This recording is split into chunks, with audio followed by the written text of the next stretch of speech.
What's up? You guys good? Awesome. Late crowd, huh? Irresponsible people. You saw that he was coming here, like, yeah, we'll get tickets soon. Oh shit, it's sold out.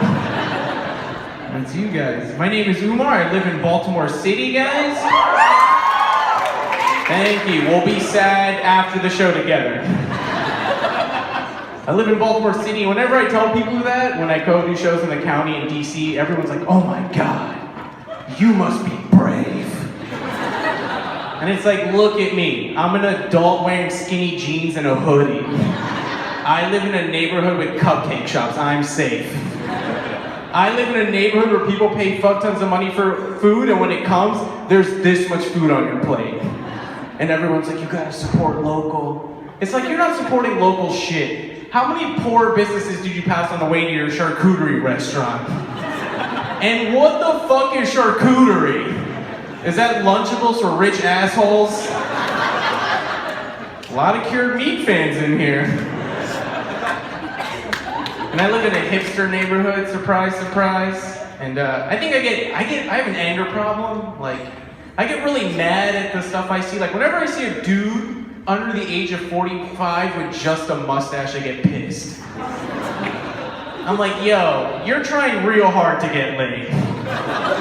Come up with another way to tell the world you're into craft beer.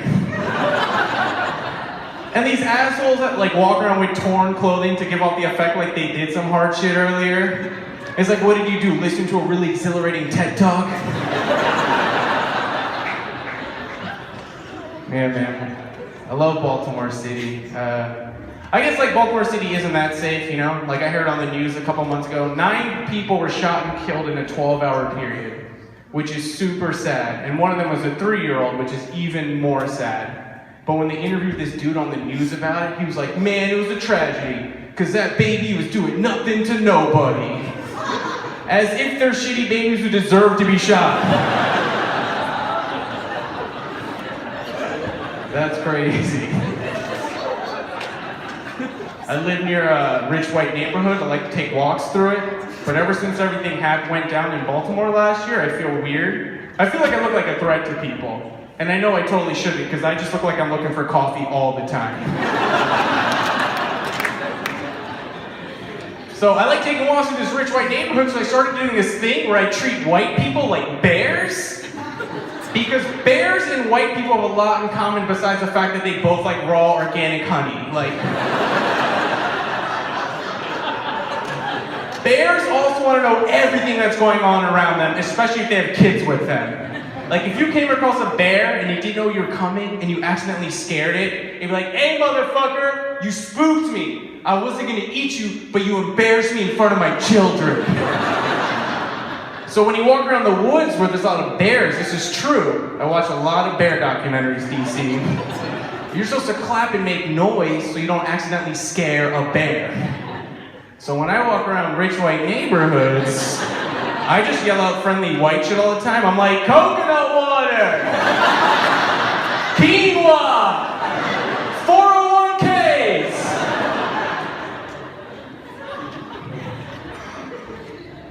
I'm single, everybody? Oh, Jesus. Hey, Mom, calm down, please. I told you to wait in the car. Yeah, I'm single, so I'm on Tinder. Is anyone here on Tinder? One way too happy person.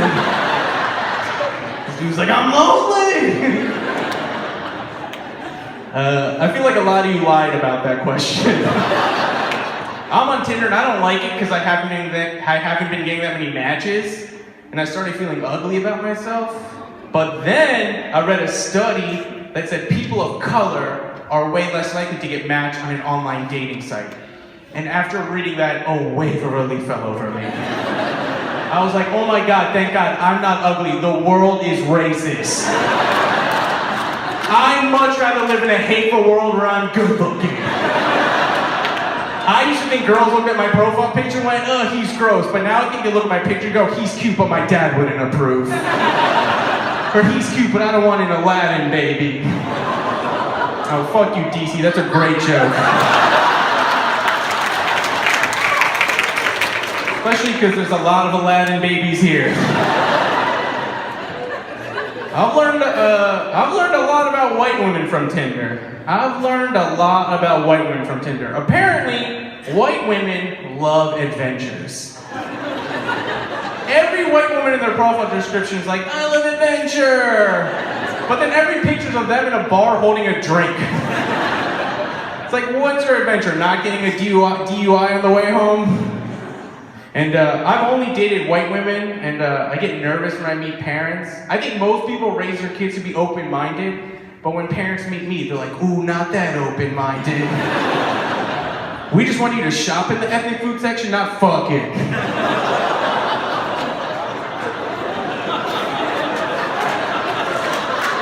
you.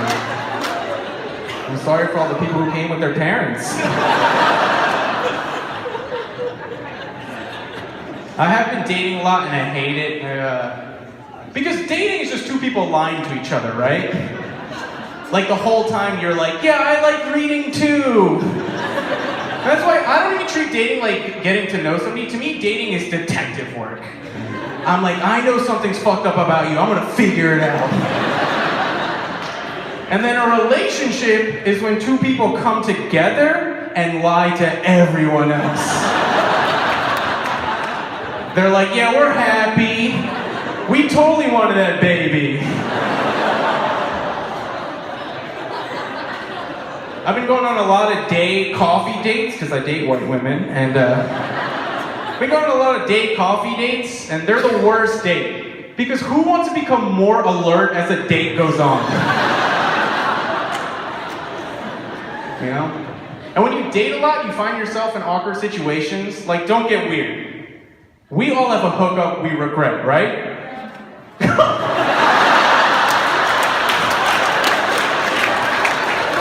Mom, I said you can't participate!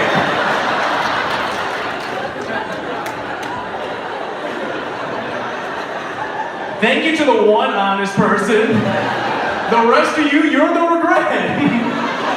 No, I'm kidding. We all have a hookup we regret, which means we're all someone else's regret. And then I'm totally fine with that. Because haven't you ever woken up next to someone, you looked at them, you're like, oh, I gotta get my life together. Like if I can bring that motivation to change to a woman, God bless me. Like if a girl wakes up and looks at me, he's like, oh, I gotta start working out. I gotta reconnect with my father.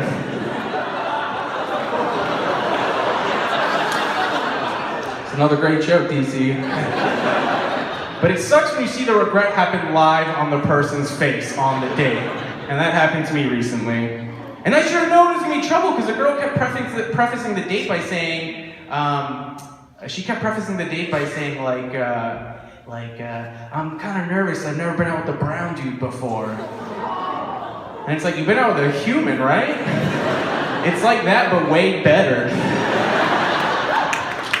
So, we go on the first date, fine. Second date, she started saying like oddly racist things. We both work for Baltimore City Schools, so I thought it was weird. Like she said all black women look the same. Oh, it's gonna get worse. And I tried to correct her, because she grew up like in an all-white town, and this is her first time in Baltimore. I was like, you know, this is why you can't say that, blah, blah, blah. And then she was like, no, but they all look the same.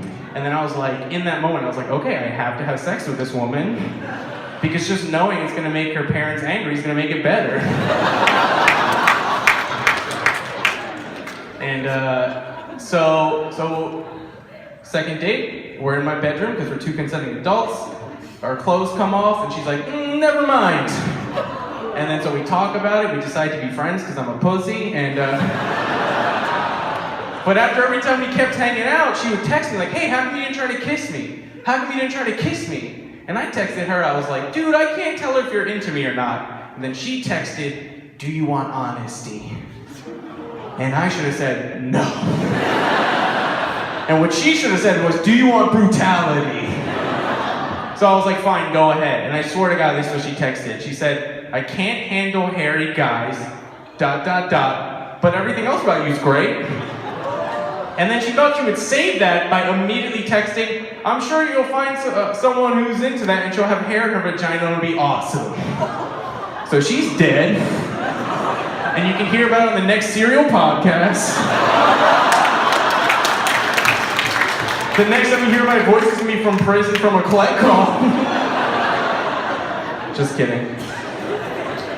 I live in Baltimore City. In my free time, I volunteer with inner city high school kids. I was working with this kid around the holidays.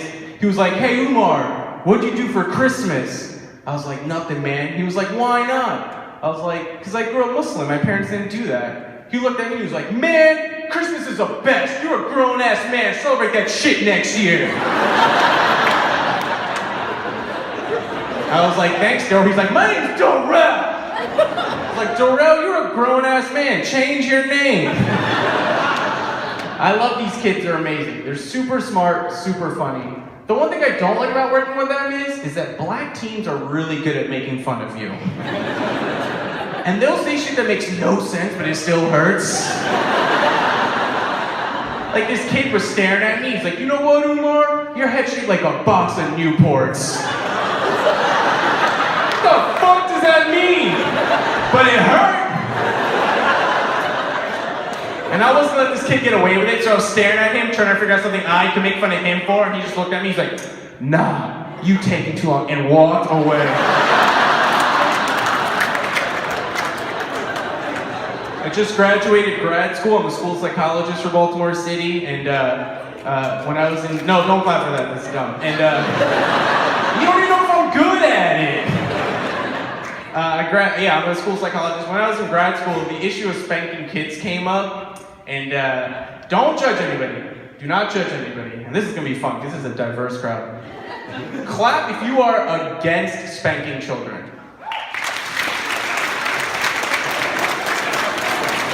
Okay. All right. Clap if you are for spanking children. Not only is it more, but there's more enthusiasm. And most of you probably don't even have kids. You're like, "I can't wait.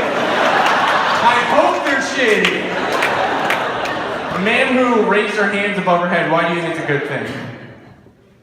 Hell yeah, brave enough to hit kids but not speak up about it.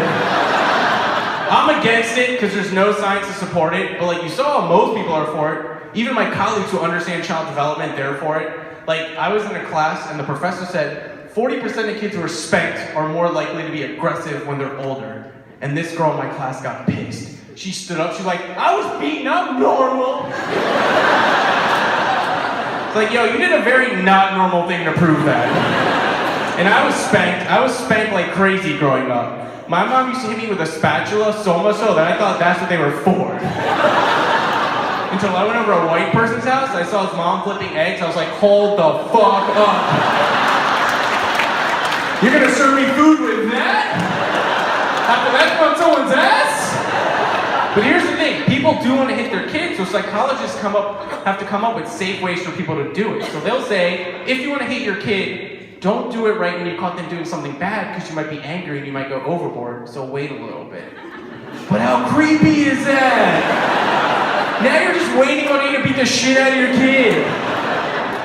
And here's the thing, if you're for hitting kids, if you are pro hitting kids, this is your premise. You hit people and they change for the better. You hit people and they change for the better. If that's true, why the fuck do we reserve it for people who are this big? There's plenty of adults in our life that are assholes. But if we hit them, it's a felony. But when you hit a kid, everyone's like, "Good, you taught him a lesson." Oh, it's weird we don't laugh at that. That just turned into the world's shittiest TED Talk. My name is Umar. Thank you, guys.